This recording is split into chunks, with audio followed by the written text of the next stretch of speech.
Hello, this is Pastor Howard Hoffman speaking to you this evening.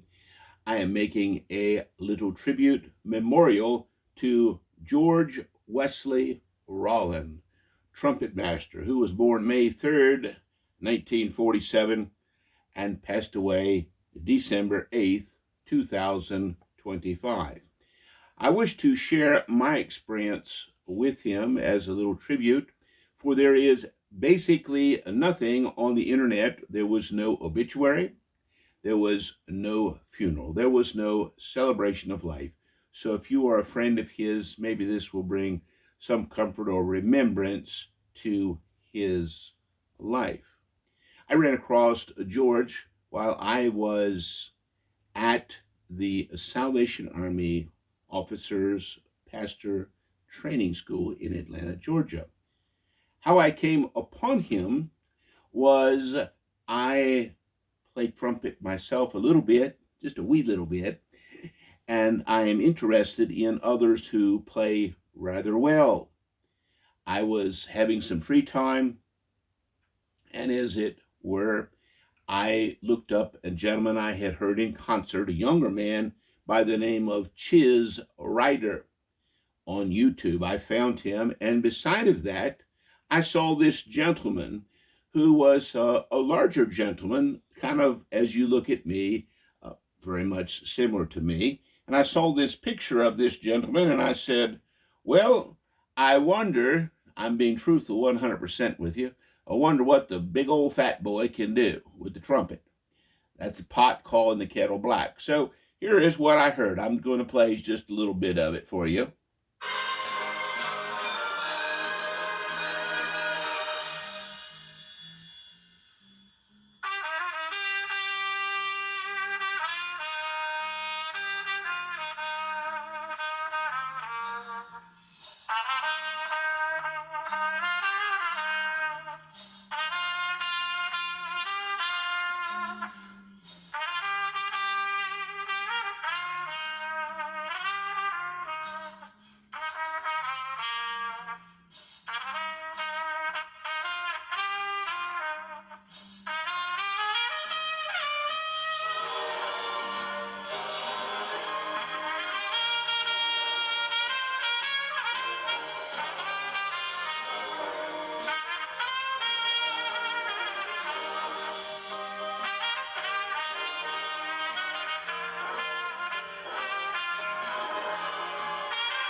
Well, I've just stopped that. You can find that on YouTube. It's Victory in Jesus with the Jonesboro Baptist Orchestra George was playing with. I had, in fact, it was G. Rawlin was listed there on that recording, and I had no earthly idea who this was. But I said, after listening to that song, I said, wow, the big old boy, he can actually play a trumpet. He plays a whole lot better than me just on that song, which he can play a whole lot better. We'll get to in just a moment or two. But I said, let me find out maybe some more videos. I'd be interested to hear this gentleman play. So I began to look, and what do I find? I find that this person, G. Rawlin, had some trumpet tutorials, and I looked at those, and by doing so, I sent a message, a reply in the comment to thanking him for giving these trumpet tips or exercises. I got a response from that which said, if you enjoyed that video of the orchestra and you're enjoying my trumpet tips, I have my own personal website, grawlin.com. And on that, I have some other instrumentation where I played, and maybe you would be interested in that. Now, keep in mind, I have no idea that G. Rawlin stands for George. I don't know his name is George Wesley. I just know it's G. Rawlin. So I looked this website up, and upon that, they were audio recordings, not video, but I ran across this audio recording, and I said, let me listen to that and to see, because being with the Salvation Army, certainly they have things that are marching tunes and so forth. And one of the most known marching tunes is Onward Christian Soldiers. So there in the MP3 file, he had Onward Christian Soldiers. And I said, let's take a listen at that. And so this is what I heard.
Even a little trombone in there.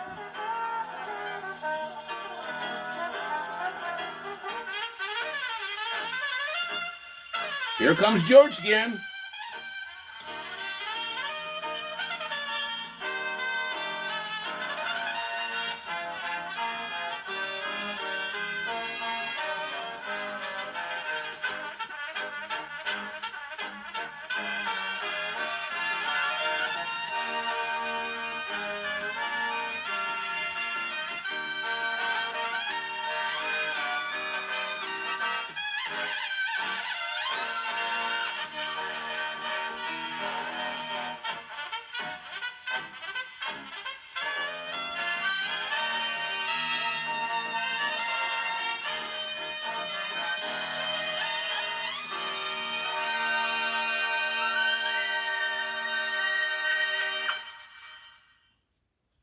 I heard that and I said, what in the world have I just heard? Who in the world have I just heard? Why have I never heard of this G. Rawlin? On this website, he had a bio. I had not read it, so it began telling his name, and it said this. I wish it was still there for you to read. It said, my name is George Wesley Rawlin. I was born at a young age to Salvation Army officer, pastor, parents in Chicago, Illinois, 1947. I read that and I said, what? What? My whole life spent in the Salvation Army. Although to my credit, or not throwing too much stones at me, I reside in what is known as the Southern Territory, and that where George originated was in what's called the Central Territory. And those, they just don't, they're too far apart, and the people that are in those generally don't know each other. So that's why I had never heard of G. Rawlin or George Rawlin, but that day I did. And as I followed along, I come to find out that he was in a suburb, an outlying district of Atlanta, Jonesboro, Georgia.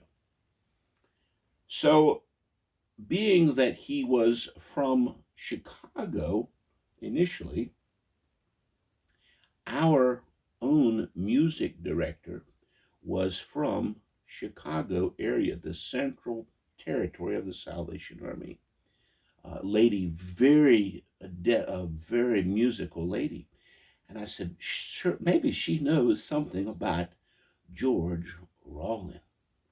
And so I went and I spoke to her about him. And I said, do you or did you ever know George Rawlin, trumpet man from Chicago? And this person responded to me, this instructor responded to me, of course.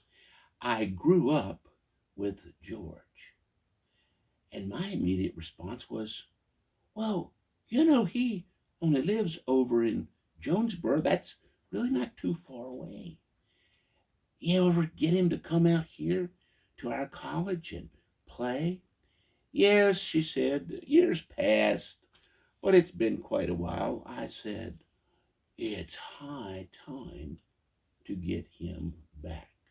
Well, that request went over like water on a duck's back, but it certainly piqued my interest all the more, and I was following along with the website.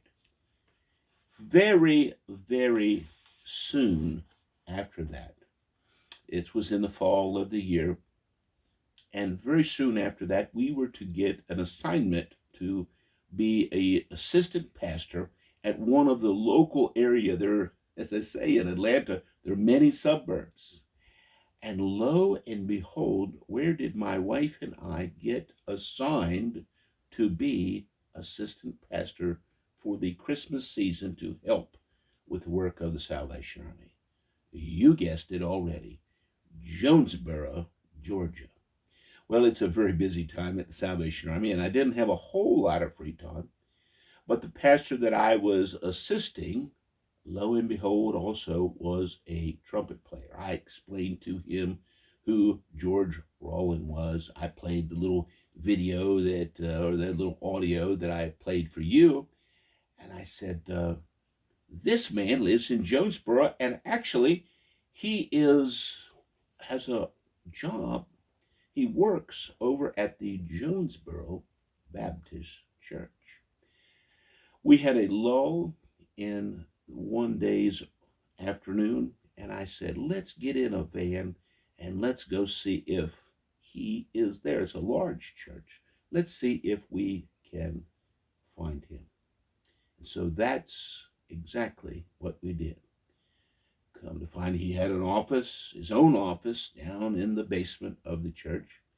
And what George was doing, he was the television production engineer. They televised their broadcast there at Jonesboro Baptist. This is the church where Henry Blackaby is the pastor, a very notable person in religious circles, along with the founder and owner of the time, since passed, Trumpet, Kathy, who taught the men's Sunday school class. A very large, rather prestigious church, and George is the audio technician for the television station that they were doing. And me and this pastor met him, and we began to find out more about George Rawlin.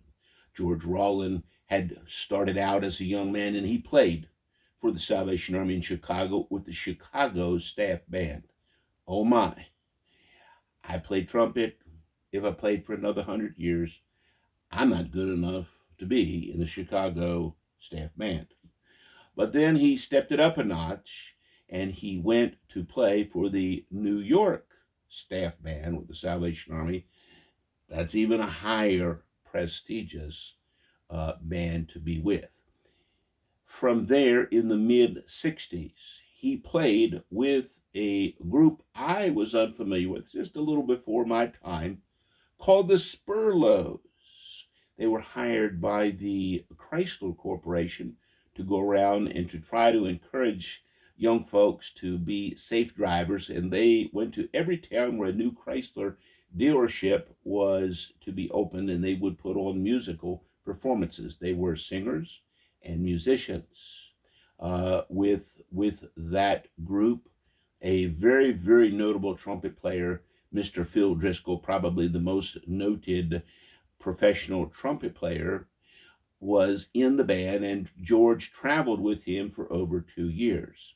In that same band, someone else who you may know in vocal talent was the drummer. His name was Larnell Harris, a very, very famous tenor who sings often with Sandy Patty. He was the drummer for the group, the Spurlows, and George traveled with them several years. Worked in a professional musician as playing trumpet with various bands, but then somewhere along the way met up with Dr. Charles Stanley. And Dr. Stanley was one of the very, very first pioneers of having a religious service broadcast nationally. And because of his background, George became his television production engineer when they first went on television. Spent several years doing that before he traveled over and went to work for Jonesboro Baptist Church. As I spoke to him, I was completely amazed. He was the unknown who's who of trumpet players. He had known Al Hurt, Dizzy Gillespie, Harry James, Doc Severinsen, was a very, very close personal friend of Maynard Ferguson, so much so that when Maynard passed away, he was bequeathed all of Maynard's trumpets, custom trumpets, very valuable, to which George gave them away to Texas A&M University, which was quite generous on his part. I spoke to him that day about how I initially ran across him looking for Chiz Ryder, to which he explained to me, asked me, do you know Chiz? And I said, no, sir, I don't know any of these guys. I listen to them. He said, well, go around that bookshelf right there and you'll see a poster. Chiz was here last week, and it was a poster for an upcoming performance that Chiz Ryder was going to do. George knew everyone that was anyone in trumpet player aficionado, or what you would call professionalism. I was so amazed. I came back and I heard him play with the orchestra there on a Sunday evening. And not too farther down the road, our studies were quite intense. And we moved on. I graduated, and I saw him through the years with his tutorials, and he was selling some trumpets and flugelhorns. And I decided a couple of years ago that I would maybe purchase a flugelhorn from him. Solista was the brand that he was promoting. And I think they were made specifically for him. He tweaked them a little bit and then passed them on to people, whoever would purchase them. And I was unable to find him. But I kept searching, and I kept searching, and I kept searching, and I'm surfing on the internet. I'm an old dog learning new tricks, and I just didn't give up. But I didn't do it every day. It was not something that I was do or die about, but in the back of my mind, every once in a while, I said, I need to find out and see if I can't find one of these flugelhorns that George has, or maybe one of the solista trumpets that he's selling. They're probably pretty good, too. just for my own personal enjoyment. Again, I'm not a professional trumpet player by any means. And so finally, um, I found an obituary for his wife, who I'm fairly confident died in 2016. And in that obituary, it listed some family members. And I kept searching and searching. And through that, eventually, I found out that George had unfortunately passed away December 8th of last year, 2025. There was not a funeral. There was not a celebration of life. There was really not a true obituary. And so I said, what a shame. He was a kind man. He invited me and the other pastor to come back to his office at any time, bring our trumpets and play with him, to which I wish to tell you, I just wasn't going to do. He was kind and gracious, but I didn't want to seem like a stooge the way that I play compared to the way that George Rawlins, who I initially called the Fat Man, could play. It was the differences between two galaxies. And that's just the truth. There's no humbleness there. That's the plain, simple truth. And so I wanted to make this video. I don't know who will watch it, but I hope that someone will see it that knew him, remember him fondly. I greatly admired him, and I wish that I had known him much earlier and much better. God bless his memory. He was a great man.